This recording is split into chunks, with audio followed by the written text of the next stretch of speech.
En nuestra familia tenemos un juego. Cuando no sabemos qué decisión tomar, sacamos un frijol del frasco. Si es rojo significa sí, si es verde no. Mi hermano menor Ethan siempre sacaba el frijol rojo. Por eso Ethan entró en la escuela secundaria de élite, luego a una universidad prestigiosa, se graduó y consiguió trabajo en Nueva York, teniendo una vida llena de éxitos. Y yo, después de graduarme de la secundaria, entré a trabajar en una fábrica, me casé mediante un matrimonio arreglado con un hombre apegado a su madre, y me quedé atrapada en ese pueblo oscuro y sin futuro. Mis padres decían que él tuvo suerte. El primer día de mi renacimiento, llegó de nuevo el momento en que se decidía con el frasco de frijoles cuál de los dos, mi hermano o yo, podría ir a la preparatoria. Volqué de un golpe el frasco cubierto con un paño, y los frijoles verdes se esparcieron por el suelo, sin que hubiera uno solo rojo. Mientras mi hermano Ethan miraba estupefacto, le forcé la mano para que la abriera, y cayó al suelo ese único frijol rojo. En realidad el tarro de frijoles estaba lleno de judías verdes, las rojas llevaban rato escondidas en las manos de Ethan, mi hermano menor. Estupendo, toda la familia me ha estado engañando. Desde el principio me arrebataron el derecho a existir.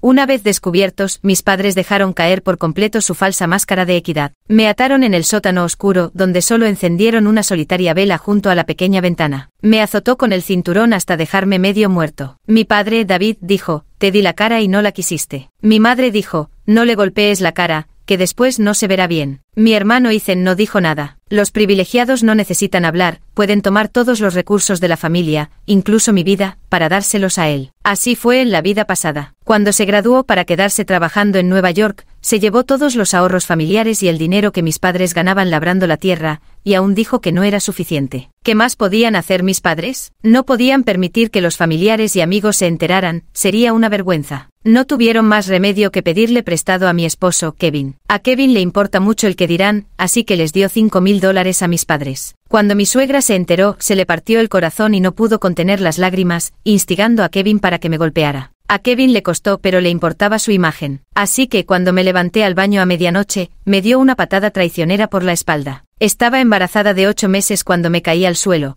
Kevin se preocupaba por su imagen y no se atrevió a llevarme al hospital. Esperaron hasta el amanecer, cuando los vecinos vinieron de visita y ya no pudo mantener las apariencias, entonces me llevó a una pequeña clínica del pueblo. Tuve una hemorragia masiva, muriendo ambos, mi bebé y yo, en una rústica camilla. Mis padres inmediatamente lloraron desconsolados y fueron a hacer un escándalo a la casa de mis suegros.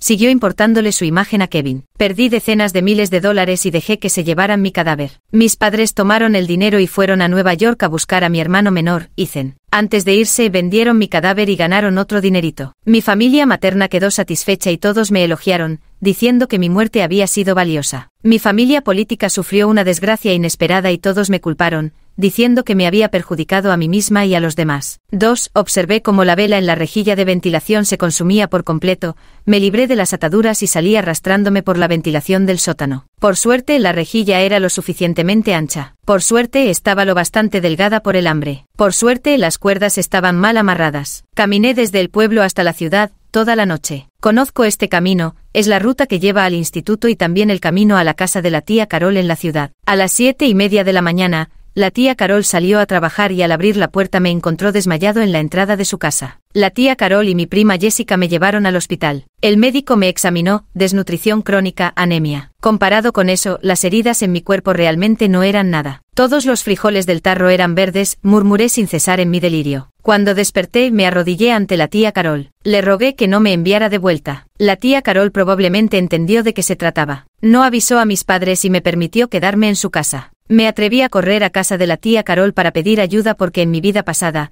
ella fue la única predecesora en nuestra familia que logró liberarse de todo esto. Además, tras mi muerte en aquella vida, cuando la tía y mi prima vinieron a rendirme homenaje a mi casa, descubrieron que mis restos habían sido enterrados en el cementerio de otra familia. Mi prima Jessica trabaja en redes sociales. Gracias a que expuso los actos despreciables de mi familia, pudieron recuperar mis restos mortales. Despidieron a mi hermano Ethan de su empresa, y toda nuestra familia fue víctima del ciberacoso. Por ello Ethan también rompió con su novia que había encontrado en Nueva York. Después de dejar Nueva York y regresar a su ciudad natal, tanto mi esposo como la familia que compró mi cadáver les exigieron compensaciones. Lo pasaron muy mal, viviendo como parásitos durante mucho tiempo y siendo señalados por todos. Los tres creían que era mi fantasma el que no los dejaba en paz, causando su racha de mala suerte. Entonces se enteraron del lugar donde me habían vuelto a enterrar. fueron al cementerio, desenterraron mis cenizas y las esparcieron al viento. Después se marcharon a otra ciudad y desaparecieron en el vasto mar de gente. Como ellos habían previsto, resultó que efectivamente era un fantasma que no descansaba. En esta vida, he vuelto otra vez. 3. Mis padres no tardaron en encontrarme. El hospital me informó que tenía una enfermedad grave y que debía pagar un alto costo por la cirugía. Ese mismo día, huyeron y solo me dejaron una frase: la vida y la muerte están predestinadas. Por esto, la tía Carol regresó al pueblo después de muchos años para hablar con mis padres sobre los gastos de la cirugía. Mis padres se negaron a abrir la puerta, dejando que mi tía la golpeara con fuerza ensordecedora. El mediador comunitario vino a convencerlos de que abrieran la puerta, pero mis padres seguían firmes: ni un centavo, y si quería morir, que me diera prisa. La tía Carol les gritó: cuando todavía se puede salvar,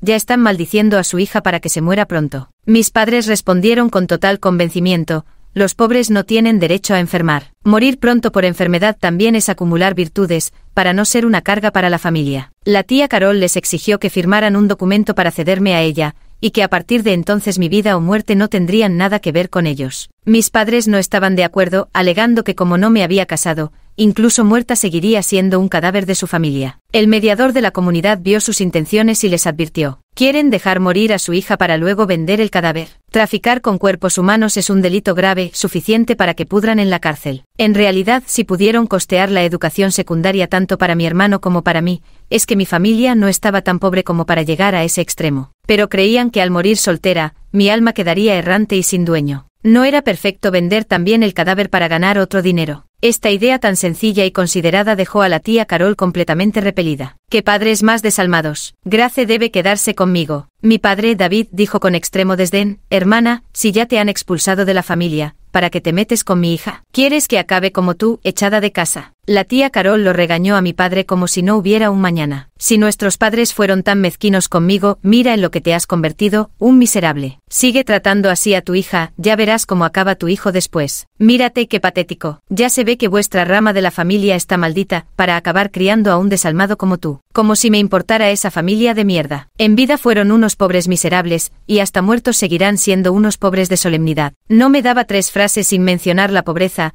y a mi padre se le cambió la cara al instante. Los demás no lo sabían, pero él era el que más temía a la pobreza, aunque mi tía sí lo sabía. Vete, lárgate ahora mismo, llévate a esa maldita Grace a ver si no te arrastra a la ruina. Mi padre respondió así, pero su determinación claramente no igualaba a la de mi tía. Los vecinos del pueblo no hacían más que chasquear la lengua. ¿Por qué David se mete con su hermana? Desde pequeño nunca ha podido ganarle en una discusión, ¿y ahora se atreve a pelear con ella? Cuando Carol era joven, ya tenía una lengua afilada, y después de tantos años sigue igual de afilada. Si no fuera así, ¿cómo habría podido casarse sola y mudarse a la ciudad en aquellos tiempos? Bajo la supervisión del mediador comunitario, mi padre firmó un acuerdo y estampó su huella digital. A partir de entonces yo, Grace Miller, quedé bajo el cuidado de mi tía, sin ninguna relación con David Miller y su familia. La tía Carol aceptó el documento y hizo que David Miller jurara que nunca volvería a reclamarme como su hija. David Miller hizo el juramento con vergüenza, mientras la tía Carol le advirtió con frialdad: no rompas tu promesa, o ni tú ni tu hijo prosperarán jamás. Nunca saldrán de la miseria. David Miller lanzó una mirada llena de odio a la tía. ¿Crees que adoptar a una carga inútil te traerá felicidad? Con esa otra carga que ya tienes en casa, morirás sola y sin nadie que te acompañe. La tía Carol le replicó: pues seguro que tú te mueres antes que yo. No esperes que tu hijo logre nada en la vida más que organizarte el funeral. El mediador comunitario les dijo a los vecinos que se dispersaran. Se estaban insultando tan ferozmente que los demás, al oírlos, temían que pudiera afectarles. 4. No estoy gravemente enfermo. El médico del hospital era un buen amigo del difunto tío y solo habló en privado con los familiares del paciente. Los familiares del paciente se negaron a realizar más pruebas y huyeron. El hospital todavía no les ha reclamado el pago de los gastos médicos. La tía Carol me dijo: si te vienes conmigo a partir de ahora, tendrás que seguir mis reglas y leer buenos libros. Tendrás que estudiar hasta llegar a la universidad. Lo deseaba con todas mis fuerzas, casi hasta el punto de arrodillarme. La tía Carol me sujetó. No tengo reglas que obliguen a los niños a arrodillarse por cualquier cosa. Todavía no estoy muerta. Mi prima Jessica, con los brazos cruzados, se apoyó con toda tranquilidad en la puerta de la habitación para observarme. Me quedé paralizado bajo su mirada. ¿Has venido a propósito para aprovecharte de mi madre? Sentí un escalofrío que me recorrió la espalda. Mi prima Jessica me observó fijamente durante un rato. Mi madre tiene lengua afilada pero corazón blando. Viniste a mi casa cuando eras tan pequeño y aún así recordaste la dirección. ¿Cómo podría subestimarte? En realidad, en mi vida anterior, cuando me casé y fui a la ciudad a llevar dulces de boda a mi tía,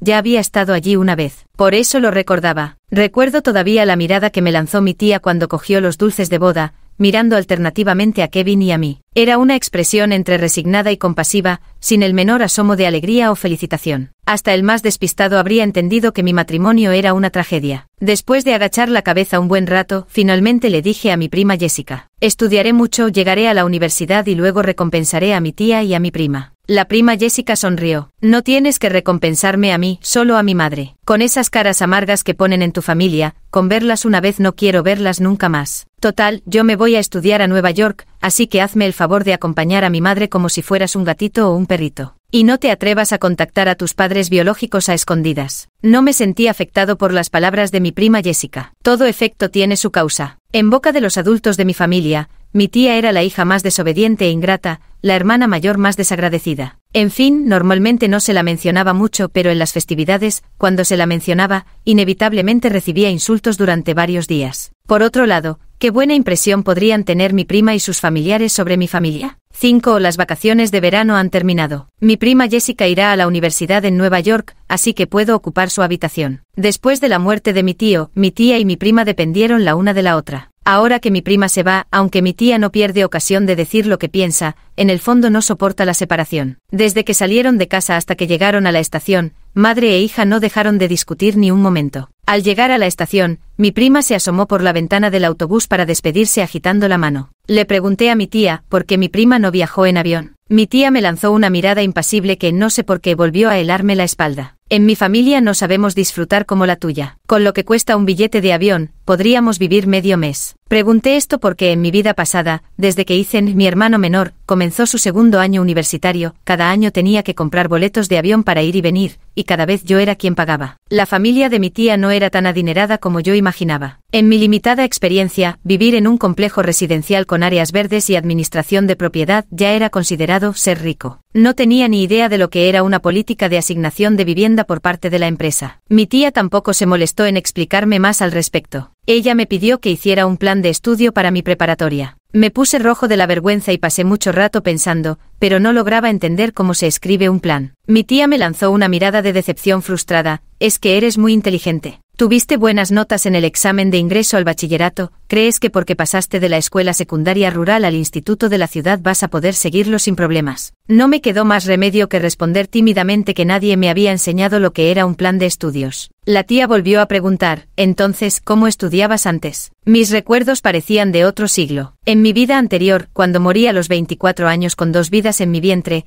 había dejado la escuela secundaria hacía casi una década. ¿Cómo iba a recordar tantos conocimientos? Ni siquiera retuve las habilidades técnicas de la línea de ensamblaje en la fábrica. No tuve más remedio que responder con voz entrecortada por las lágrimas bajo la mirada severa de mi tía, que estudiaba aprovechando cualquier momento libre entre las tareas domésticas y el trabajo en el campo. La mirada de mi tía mostraba una mezcla de escepticismo. En aquel tiempo, ¿acaso no hice lo mismo? Sin embargo, mis calificaciones eran las mejores de la escuela. Tú, pensó un momento y añadió, eso no es excusa para ti. A partir de ahora no harás más labores domésticas ni agrícolas. Cuando entres al instituto tienes que estar entre los 10 primeros. De la clase de todo el grado 6. Después de tantos años, al retomar los libros, mi nivel académico era simplemente lamentable. Salvo por historia y literatura que me iban algo mejor, con matemáticas, inglés y ciencias me sentía como si estuviera leyendo escrituras celestiales. Repasé mis notas del examen de ingreso a la secundaria y, en efecto, había salido peor que Ethan. En primer año hay un total de más de 300 alumnos divididos en 10 clases. Ethan está entre los primeros 50, mientras que yo estoy más allá del puesto 200.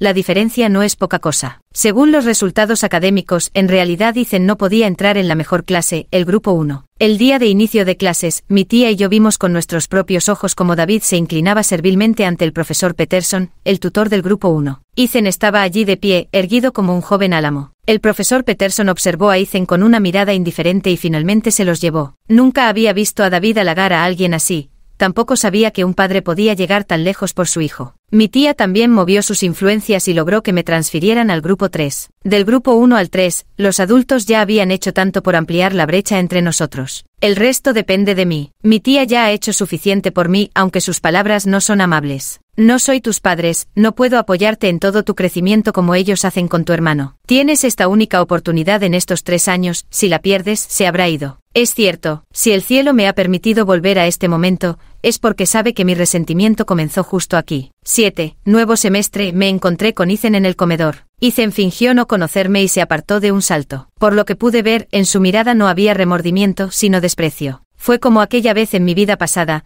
cuando ahorré durante mucho tiempo para viajar hasta su universidad en Nueva York. Me ignoró de la misma manera, pasando rápidamente frente a mí a las puertas del campus. Le llamé. No respondió. Me envió un mensaje diciendo que no estaba en la universidad, que se había ido a hacer prácticas fuera. Pero cuando pregunté por toda la universidad, finalmente me encontré con un compañero de su clase. Ethan, ¿no está ese tipo jugando videojuegos en la residencia? ¿Eres su niñera? ¿Vienes a buscar a tu joven señorito? No entendí muy bien lo que decía el compañero. Si Ethan no quería reconocerme, seguramente tampoco quería verme. ¿Para qué iba a buscarme problemas? Me di la vuelta y me fui de la universidad. Aquel día solo pensé que la universidad en Nueva York era enorme.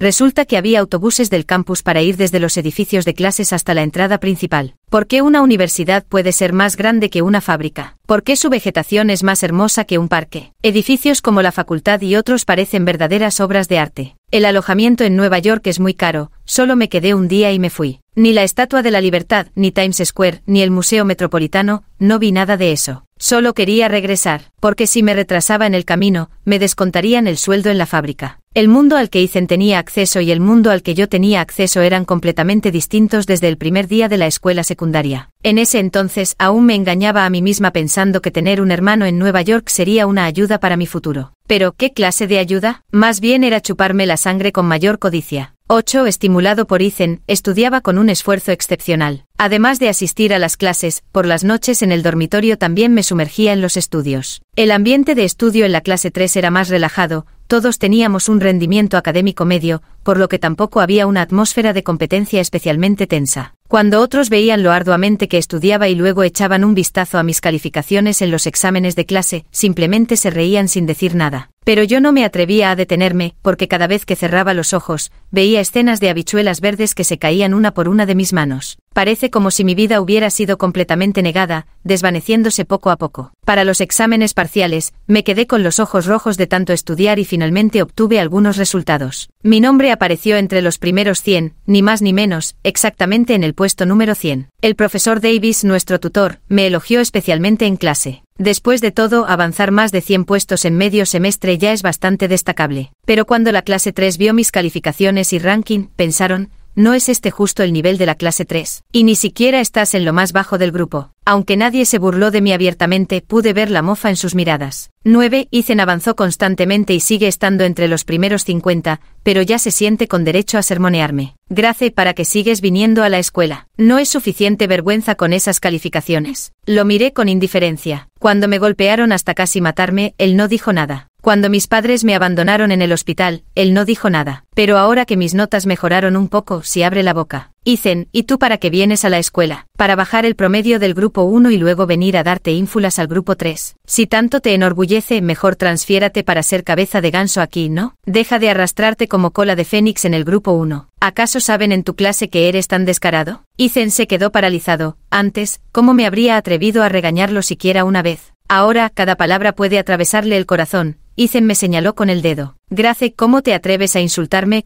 Claro que me atrevo. Si te presentas tan descarado, sería una lástima no insultarte. Le temblaban los dedos. Se lo diré a papá. Sí, recuerda ir a llorar a casa, buscar a tus padres y que vean lo inútil que eres. Inútil, inútil. Le grité inútil varias veces seguidas y al final, no pude contenerme y le di un puñetazo en la nariz. Ethan recibió el golpe y al instante se desplomó como un brote tierno de soja. 10. Tanto a mí como a Ethan nos llamaron los padres. David llegó primero. Se arremangó la manga y me abofeteó con todas sus fuerzas. Recibí esos 2 golpes en vano. El profesor Davis y varios maestros se apresuraron a llevarse a David. Ethan volvió a quedarse callado, parado a un lado, observando fríamente cómo todo esto ocurría. La tía Carol llegó justo en ese momento. Sin mediar palabra, le agarró del pelo a Ethan y le dio varias bofetadas en la cara. Golpeando a todos los profesores de la oficina, inmediatamente vinieron corriendo a separarnos. El profesor Davis escuchó las explicaciones de ambas partes. Con asombro y confusión, nos miró repetidamente a nuestras dos familias. La relación entre nuestras dos familias es tan fuerte que incluso si se rompe un hueso, seguimos conectados. Al fin y al cabo, hasta el juez más justo tiene dificultades para resolver disputas familiares, así que el profesor nos pidió a todos que nos fuéramos. David dijo con ferocidad: si vuelves a tocar un pelo de tu hermano, te rompo las piernas. La tía Carol fue aún más dura: si Ethan se atreve a acercarse a Grace de nuevo, le romperé ambas piernas, y si eso no basta, iré a la tumba de tus padres a golpearlo, para que sufran viendo cómo maltratan a su nieto predilecto desde el más allá. Los dos volvieron a armar un escándalo allí mismo. Al oírlo, el profesor Davis sintió un escalofrío y solo deseaba que nuestras dos familias abandonáramos rápidamente la escuela. 11. Si el mundo es malvado, sé aún más malvada que ellos. La tía Carol me lo dijo así. Yo no dije nada. La tía preguntó: ¿todavía crees que tu padre te ve como hija y tu hermano como hermana? Igualmente negué en silencio con la cabeza. En mi vida pasada, incluso cuando morí, no quisieron dejarme en paz. Unos padres así, una familia así, no me dejaban otra opción más que devorar los libros hasta romperlos. Tía, es solo que estoy triste, esta vez no entré ni siquiera en el top 10 de todo el grado. Mi tía miró mi boletín de notas. ¿Y esto es lo máximo que puedes lograr? Contuve las lágrimas, pero al final dejé escapar un sollozo. Tía, es muy difícil, de verdad no sé cómo puedo seguir subiendo mis calificaciones. Mi tía me consiguió un tutor particular, la hija de su compañera de trabajo, que hace 2 años ingresó a una buena universidad estatal en la ciudad vecina. La joven tutora se sentó frente al escritorio, ayudándome a analizar mis puntos débiles y estrategias para mejorar en cada asignatura. Yo escuchaba con especial atención. En mi vida anterior, si tan solo alguien me hubiera dado un pequeño consejo, quizás el final habría sido diferente. Valoro profundamente cada sesión de tutoría, que tenemos cada 2 semanas. Las calificaciones mejoraron notablemente en cada examen. 12. Desde que Ethan fue golpeado por mí la última vez por hablar de más, y sus padres fueron llamados, la gente de nuestro mismo grado rápidamente supo que éramos gemelos, pero el trato que recibíamos era completamente diferente. Era exactamente como la mentalidad rural de el niño es un tesoro, la niña es una hierba. Incluso el incidente en el que David discutió con nuestra tía en el pueblo, diciendo que me arrastraría hasta la muerte y luego vendería mi cadáver, fue difundido por los chismosos. Recibí mucha bondad, mientras que Ethan tuvo que soportar mucha malicia al mismo tiempo. Ethan estaba furioso y desesperado. En otra ocasión, me arrinconó en el pasillo de la escalera y me exigió que explicara todo claramente ante todos. Si te golpearon, fue papá. Si te enfermaste, también fue porque papá no dio dinero. ¿Por qué tengo que ser yo el insultado? ¿Acaso esos actos desalmados no tienen que ver con él solo porque no los hizo con sus propias manos? Agarré la mochila y se la arrojé con fuerza, mientras la golpeaba le gritaba: ¿Te duele? ¿Te duele? Ahora que te golpeo sabes lo que es el dolor. Ethan no pudo esquivar a tiempo y cayó rodando por las escaleras detrás de él. Lo miré desde arriba con desdén, igual que él me había mirado antes frente a la puerta del sótano. Si en el futuro te atreves a buscarme de nuevo, te mataré. Los compañeros de clase que conocían nuestra enemistad no dijeron nada. Solo una chica de la clase 7 con mechas teñidas y masticando chicle se adelantó. Con una sonrisa ambigua, pasó junto a mí y ayudó a Ethan a levantarse. La chica se llamaba Tiffany, era la estudiante problemática más famosa del curso. Faltaba a clases, se peleaba, fumaba, tenía relaciones promiscuas, prácticamente no había maldad que no cometiera. Ethan vio cómo extendía su mano, sus ojos rebosantes de asombro y gratitud.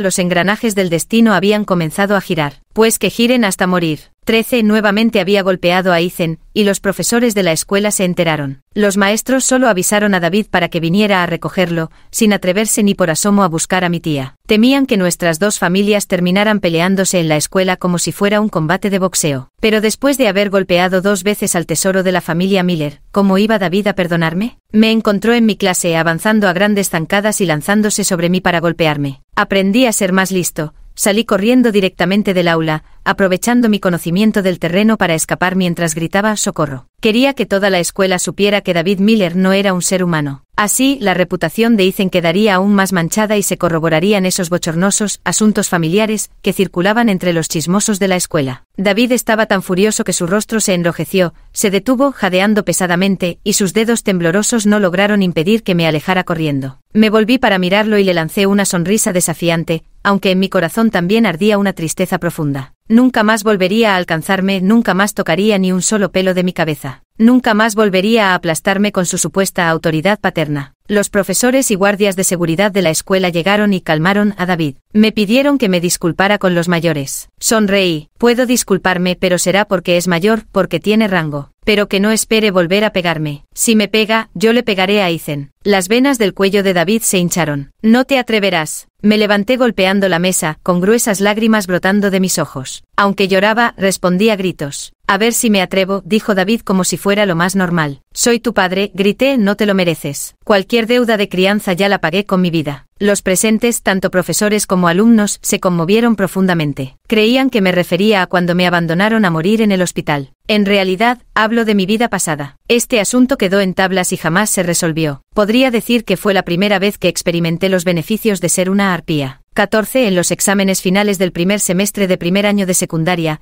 obtuve un lugar entre los 10 primeros del tercer grupo y alrededor del puesto 70 en todo el grado. Ethan, por haber empezado una relación temprana, vio cómo sus calificaciones caían más allá del puesto 100. Las calificaciones estaban pegadas en el tablón de anuncios. El rostro de Ethan estaba pálido, como si no pudiera creerlo. Pero una voz dulce y coqueta llegó desde atrás, y su expresión pronto volvió a la normalidad. Tiffany hizo un gesto con el dedo, y los dos volvieron a saltar la pared para escaparse de clase y divertirse. Con todo lo que había pasado, no entendía por qué Tiffany, al igual que en su vida anterior, se había enamorado del infame Ethan. En su vida pasada, Ethan también había visto sus calificaciones caer debido a su romance temprano con Tiffany. Ya estaba trabajando en la fábrica en ese entonces. Durante las vacaciones de invierno, al ver a Ethan paseando con Tiffany, hice lo que cualquier padre haría, separar a la pareja. Encontré a Tiffany y le pedí que terminaran. Ella sonrió de manera evasiva y aún así me preguntó por qué. ¿Qué fue lo que dije? Mi hermano es la esperanza de toda nuestra familia, también es el futuro de nuestro hogar. Tiffany respondió con una sonrisa de acuerdo. Luego, tal como se esperaba, rompió con Ethan. Ethan pasó por un periodo de negatividad,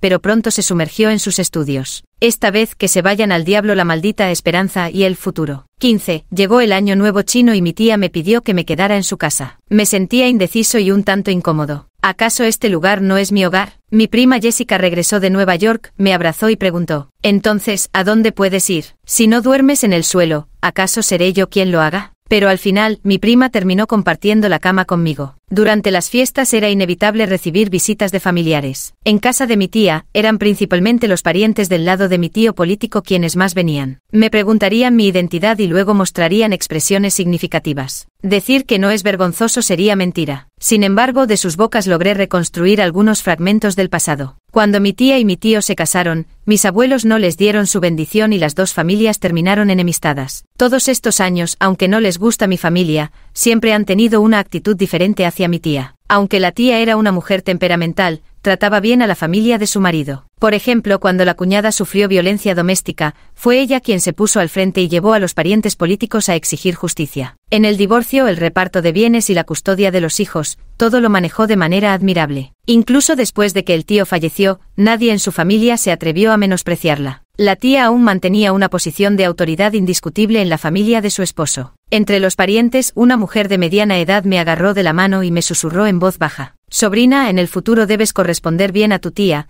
ella verdaderamente ha tenido una vida difícil. Aparte de ser viuda, no veía que mi tía tuviera motivo alguno de infelicidad, al contrario, solía decir que estar sola era más sencillo, que era simplemente una vida demasiado alegre. 16 de enero, tercer día del año nuevo, mi tía me dio dinero para que fuera a ver una película de temporada. Sal a dar una vuelta, total tú no eres de esta familia, no te quedes como una empleada doméstica. Mi tía tiene una boca afilada y mordaz, pero aún así sentí mi corazón calentito. En mi vida pasada, ni siquiera después de casarme tuve oportunidad de salir a ver películas de temporada, ni hablar de que alguien me pagara para ir. Elegí una película familiar de temporada navideña. La película mostraba de manera exagerada y burlona el caos cotidiano de una familia común. El público se reía a carcajadas. Mientras tanto, yo lloraba desconsoladamente en la oscuridad del cine. ¿Por qué será tan difícil para mí tener un padre afectuoso, un hijo obediente, una madre cariñosa y una hija mimada? Como compré el asiento de la última fila del cine, podía llorar tan desconsoladamente como quisiera sin preocuparme por molestar a los demás. Sin embargo, justo en medio de la sala había una parejita que hablaba demasiado alto, molestando a los demás y llamando mi atención. Cuando la pantalla se iluminó pude reconocerlos, eran Ethan y Tiffany. Primero se abrazaron cariñosamente y después se perdieron en un apasionado beso sin importarles nada más. Mis ojos estaban bien abiertos. Después de la película, ellos se fueron primero y yo los seguí en silencio. Los vi deambular por el paseo peatonal y entrar en una pequeña posada bastante deteriorada. Fui a una tienda de conveniencia cercana y llamé a la policía desde un teléfono público. Hola, quiero denunciar que hay personas involucradas en transacciones sexuales ilegales. Al poco rato, la comisaría envió a 2 policías. El corazón me latía tan fuerte que no me atreví a quedarme más. El día 17, ya en el 5º día del año nuevo, el asunto tuvo por fin un desarrollo. El detonante fue que el padre de Tiffany envió gente al pueblo para destrozar la casa de los Miller.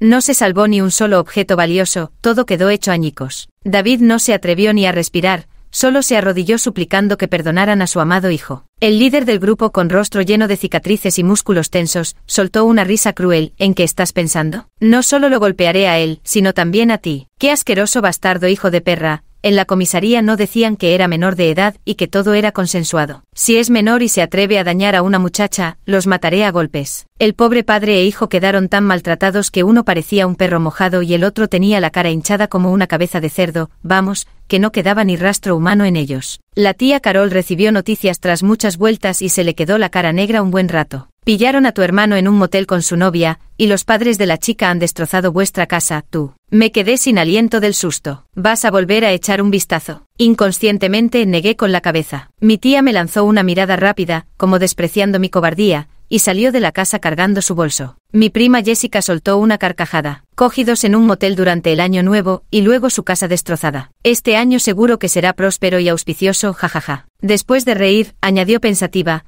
si yo los hubiera visto habría activado la alarma contra incendios del hotel y esperado a que salieran corriendo desnudos. Eso sí que habría sido divertido.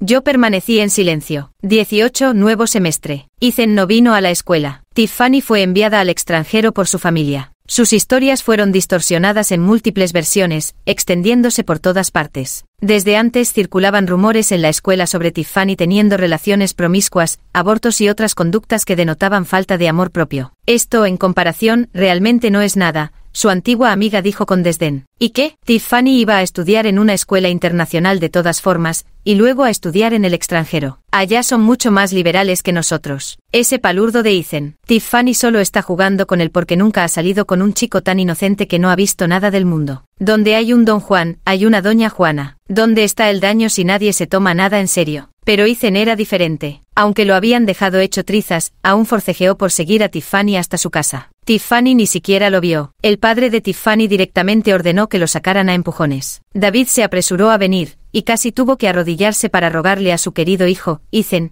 para que finalmente accediera a irse. Desde entonces su espíritu se hundió, su voluntad se dispersó, como si perder un amor equivaliera a perder el mundo entero. Ante esto David, con gran descaro, fue a buscar al padre de Tiffany y propuso formalizar un matrimonio entre sus hijos. El padre de Tiffany estaba completamente atónito, preguntándose si sus hombres habían golpeado demasiado fuerte a la familia Miller, dejándolos tontos. ¿Cómo puedes decir algo tan absurdo? Realmente sobreestimas a tu precioso hijo. ¿Cómo podía David soportarlo? Ethan era el tesoro de toda la familia, el académico sobresaliente que todos habían apoyado con todas sus fuerzas. Mi hijo va a ir a la Ivy League en el futuro. Ni siquiera nos importa que tu hija sea descuidada. ¿Qué más quieres? Que se vaya al diablo. Hace cuántos años que el papá de Tiffany no se ensuciaba las manos. Ese día, con un certero golpe de su palma, tiró a David al suelo junto a la carretera. ¿Acaso crees que toda la sociedad es tan atrasada como tu familia, con ese sistema corrupto de venerar al hombre y menospreciar a la mujer? Mi hija es un tesoro para esta familia. Si comete el error más grande, aquí está su padre para cubrirle las espaldas. Fue tu hijo el que se arrastró pegándose como una sanguijuela a mi hija. Yo soy quien debería cuestionar si es lo suficientemente bueno para ella. Además, ¿sabes de qué calaña viene tu familia? No tienen vergüenza ni dignidad, y todavía te atreves a venir a darte importancia frente a mí. El padre de Tiffany maldecía mientras pateaba. David se encogía en una bola, solo sabía rodar, ni siquiera intentaba huir.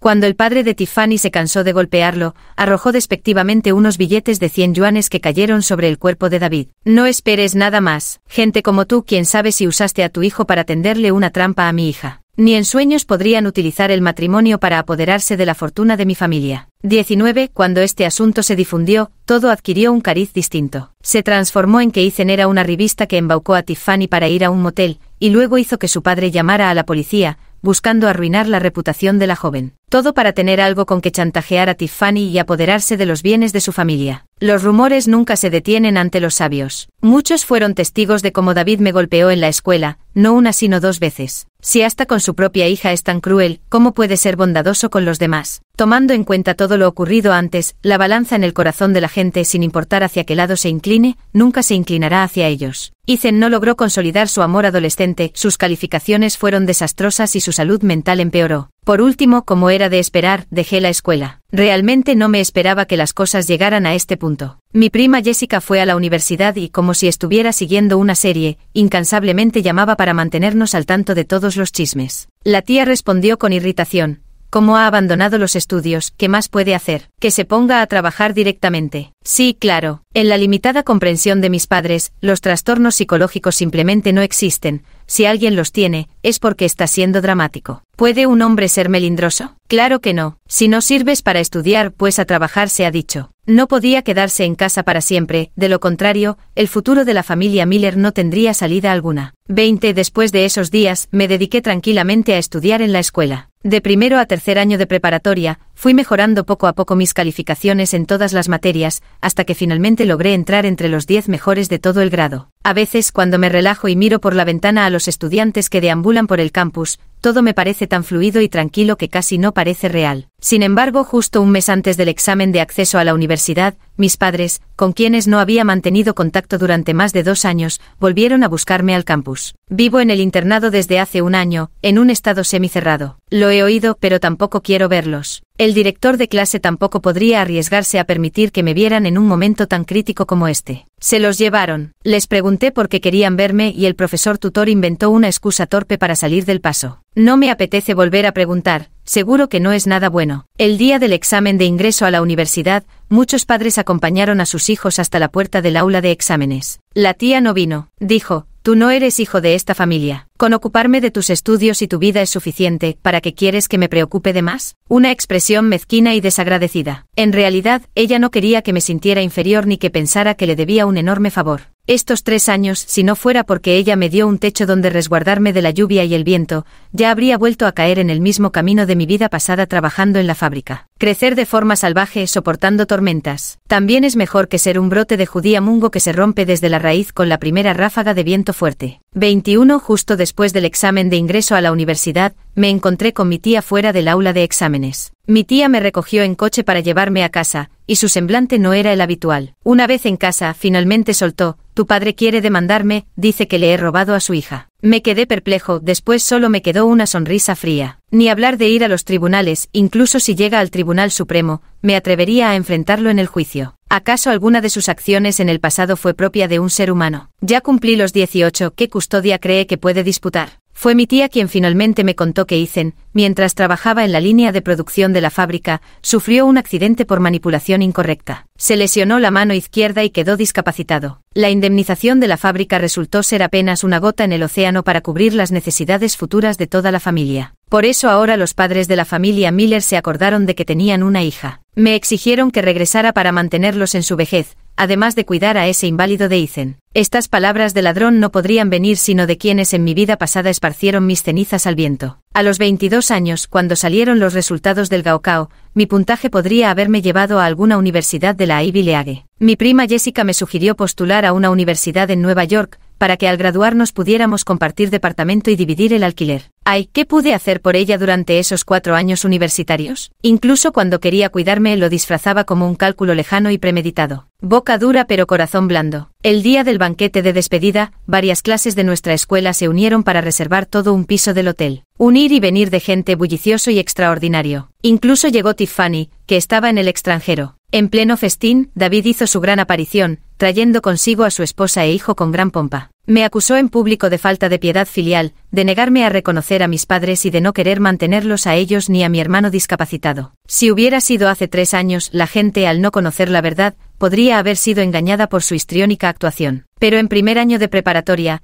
¿quién no vio a David persiguiéndome y amenazándome? ¿Y quién no escuchó los rumores sobre Ethan alquilando una habitación por amor y siendo pillado infraganti? Mientras observaban su actuación, muchas personas sacaron sus teléfonos para grabar. La maestra Davis, la profesora principal, junto con otros docentes, no pudieron soportarlo más y les pidieron a los 3 que salieran. Ellos se negaron rotundamente e incluso extendieron las manos para intentar jalarme. La maestra Davis dio un paso al frente. Hoy en esta reunión, no tocarán a mis estudiantes, dijo con firmeza. Unos cuantos alumnos varones altos y corpulentos de la clase también dieron un paso al frente. Por fin terminaron el exigente examen de acceso a la universidad, y estaban más que dispuestos a acompañarlos, ya fuera en un duelo individual o en una pelea grupal. David, con el cuello rígido, le gritó al profesor Davis: «Estos son tus alumnos, ¿no vas a ponerles orden?». El profesor Davis replicó con ironía: «Todos ellos ya se han graduado, ya no tengo autoridad sobre ellos». Aunque, bueno, David aguzó el oído para escuchar. Ethan suspiró aliviado primero. Normalmente cuando les digo que estudien, seguro que sus mentes están en otra parte. Pero hoy que les dije que golpearan a alguien, mostraron mucho espíritu práctico. Llegados a este punto, si no salen corriendo, sería apropiado. 23. Observando sus figuras huyendo en desbandada, no sentí ni un ápice de satisfacción. Porque este tipo de problemas no van a terminar, no solo para mí, sino también para la tía. En el futuro no podremos evitar que nos sigan molestando. Tiffany hizo un chasquido con los dedos hacia mí. «¿Qué tal? ¿Has vuelto en sí?». La miré atónito. Tiffany ahora lucía un atuendo de joven adinerada, con una aura de elegancia intocable. Sin importar si a ella le importa o no, le debo un «lo siento». Tiffany rió sarcásticamente. «¿Hasta ahora sigues queriendo disculparte por tu hermano?». Me quedé perplejo, quise decir no. En aquel entonces no salí perdiendo. Después de aquel incidente mi padre pareció recibir un estímulo enorme y transfirió gran parte de sus propiedades a mi nombre, incluso me enviaron antes al extranjero para hacerme cargo de parte de los negocios familiares. Esto es lo que llaman de los males el menos. Sí, hay quienes nacen en la meta. Para Tiffany, el margen de error en su vida es mucho mayor que el de nosotros, simples mortales. Pero aún así planteé la pregunta que no pude entender en su momento. «¿Por qué saliste con Ethan?», preguntó Tiffany entre risas. «No hay ninguna razón, simplemente no soportaba su actitud de falso moralista. Tus padres te maltrataban mientras lo adoraban como a un tesoro. En esa época su reputación era pésima. Solo quería que mi padre se preocupara al saber que tenía a alguien así a mi lado. Pero al final, ni siquiera resultó ser un verdadero villano, solo un cobarde miserable. ¡Qué aburrido! Mi intención era disculparme. Sin embargo, la realidad superó por completo mi comprensión. Pero también tiene razón. Este mundo está lleno de decisiones y renuncias. Como dice el refrán, hay que perder para ganar. Los padres de Tiffany se divorciaron cuando ella era joven, su padre tuvo innumerables amantes e hijos ilegítimos. Tiffany renunció a los sentimientos, sacrificó su reputación, y obtuvo riqueza tangible. Desde su perspectiva, ¿qué hay de malo en eso? Para mí el principio es más o menos el mismo. En 2 vidas la familia Miller eligió sacrificar mi existencia por el futuro de Ethan. Ahora que Ethan es un inútil, ¿qué tiene que ver conmigo? 24. Desde que volvió a ver a Tiffany en la cena de graduación, Ethan reanudó su cortejo hacia ella. Después de que Ethan la acosara por enésima vez frente a su casa, Tiffany finalmente perdió la paciencia y le gritó enojada. «Al principio pensé que eras un buen estudiante y por eso te tenía en alta estima, pero ahora solo eres un inválido. ¿Qué es lo que veo en ti? ¿Crees que no sé lo que buscas? ¿Que estoy tan enamorada como para ir a tu casa a ayudar a los pobres? Debes haber visto demasiadas telenovelas. Un romance de unos meses durante la adolescencia, y tú lo describes como algo épico. Si fueras tan inocente como dices, no me habrías llevado a un motel». Aunque cada día lo insultaban brutalmente y quedaba humillado, Ethan no faltó ni un solo día, como un centinela en su puesto. La familia Miller parecía haber cambiado de objetivo. Dejaron de acosar a un pobre estudiante universitario como yo y se volcaron en acosar a Tiffany, esa niña rica. Parecían totalmente convencidos de que si persistían en acosar a Ethan sin descanso, al final obtendrían el resultado deseado. No sé de dónde sacaban esa confianza ciega y absurda. Para evitar enredos, me fui de la ciudad durante las vacaciones de verano y me fui a Nueva York a trabajar temporalmente. Mi tía me dijo que no me preocupara por ella. David te busca a ti, no a mí. Si se atreve a venir a por mí, lo mandaré al otro mundo a charlar con tus abuelos. 25. David recibió su merecido. Su propio hijo, al que adoraba como un tesoro, lo apuñaló hasta matarlo. Ethan llevaba años con el ánimo por los suelos, pero su familia no le permitía ir al psicólogo por miedo a que le diagnosticaran algo y la familia Miller terminara con un loco más. Así, la enfermedad de Ethan empeoraba cada vez más, especialmente después de su lesión en la fábrica que lo dejó discapacitado. Solitario y callado, frecuentemente mataba animales pequeños en el pueblo por diversión. En casa nadie parecía encontrar nada malo en su comportamiento. De hecho, David lo presionaba aún más, instándolo a acechar la casa de Tiffany todos los días en busca de una supuesta oportunidad. Finalmente llegó el día en que, después de enterarse de que Tiffany había vuelto a irse al extranjero y de haber sido humillado una vez más por su padre, el odio de Ethan hacia los demás alcanzó su punto de ruptura. Precisamente en ese momento, David no dejaba de murmurar y maldecir a su lado. Ethan no pudo soportarlo más. Una puñalada tras otra, descargó toda su furia sobre el cuerpo de David.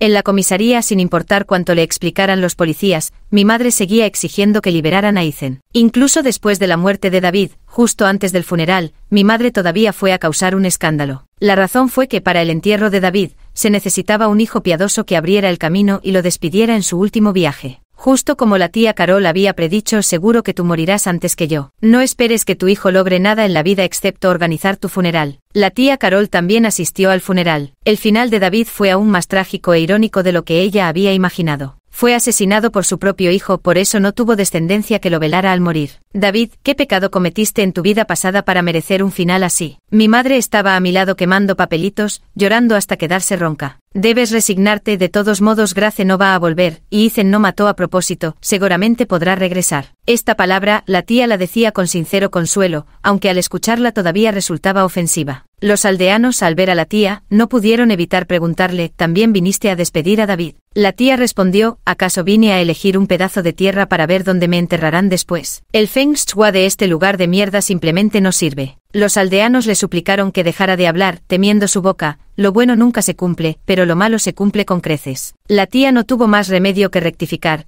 Este feng shui probablemente favorece a las mujeres y no a los hombres. Total, tanto Grace como yo estamos bien. Los aldeanos tenían sentimientos encontrados, entre la alegría y la preocupación. Algunos se taparon los oídos y salieron corriendo directamente. Mi tía frunció los labios despectivamente. En esta familia ya está bien que alguien tenga éxito, y todavía se ponen a elegir entre hombre o mujer. ¡Qué mentalidad más atrasada! 26. Ya era imposible que yo volviera. En mi familia nunca habían querido a las niñas. Por aquel entonces, mi tía tuvo varias hermanas que desaparecieron sin motivo alguno. Sobreviví porque Ethan y yo éramos mellizos, un niño y una niña. Los adultos de la familia lo consideraron un augurio auspicioso, y por eso me permitieron quedarme. Pero, ¿de qué sirvió quedarme? Al final, no fui la que quedó exprimida hasta el final. Más tarde, mi madre incluso le rogó a mi tía que, después de graduarme de la universidad, regresara para mantenerla. La tía dijo, tú tienes boca, ella tiene piernas. ¿Puede alguien como yo, que está tan lejos, controlar algo así? Mi madre se hizo la víctima, diciendo que ahora no podía dormir en toda la noche. La tía sugirió, todavía tienes esa jarra de frijoles cubierta con tela. Podrías contar los frijoles. Cuenta habichuelas verdes y quién sabe, tal vez encuentres algunas rojas. Mi madre se quedó sin palabras durante un buen rato. Ethan estaba en prisión, así que tendría toda una vida para contar habichuelas. Su querido hijo estaba encarcelado dentro, y ella también estaba encarcelada afuera. 27. Terminé mis 4 años de licenciatura en Nueva York y continué con mis estudios de posgrado. A los 24 años, logré completar con éxito mi tesis de posgrado. Después de tantos años, aunque muchas cosas han cambiado, todavía he estado esperando ese día. Hasta que ese día realmente pasó sin ningún incidente, fue cuando finalmente dejé atrás todos mis temores y preocupaciones. Ese día era el aniversario de mi muerte en mi vida pasada,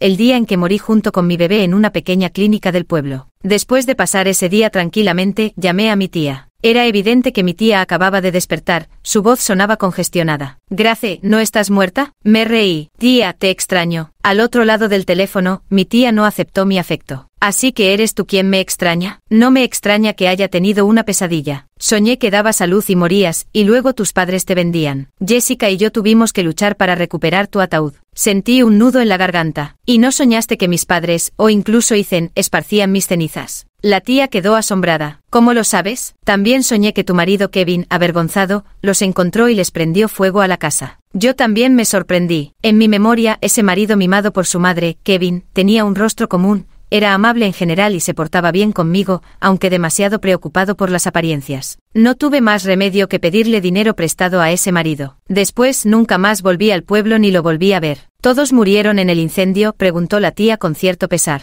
No, los 2 ancianos sufrieron quemaduras graves, el pequeño quedó con la mano izquierda discapacitada. El menor tuvo que hacerse cargo de los 2 mayores, y en pocos años los perdió a ambos. El que prendió el fuego también fue condenado, y luego desperté. Grace, este sueño parece una película que se va desarrollando escena tras escena. Por un momento sentí un torrente de emociones, sin saber si era un renacer o simplemente un sueño. Pero pase lo que pase, no podré olvidarlo. Al despertar, fue la primera vez que me rebelé. Volqué el tarro de frijoles, y esos granos de judía verde saltaron y rodaron esparcidos por todo el suelo. Y además, ese frijol rojo que se cayó de las manos de Ethan. En aquel entonces era demasiado débil, solo recibí una paliza y no pude cambiar nada. Así que elegí huir. Corrí del pueblo a la ciudad, la noche era tan oscura y el camino tan largo. Si en el camino hubiera aparecido otra persona o pasado un coche, mi vida habría terminado ahí. Grace, ¿por qué no contestas? La tía aún no había colgado. Ay, tía, aquí estoy. Regresaré a casa junto con mi prima para el año nuevo. La tía reflexionó un momento y dijo, bueno,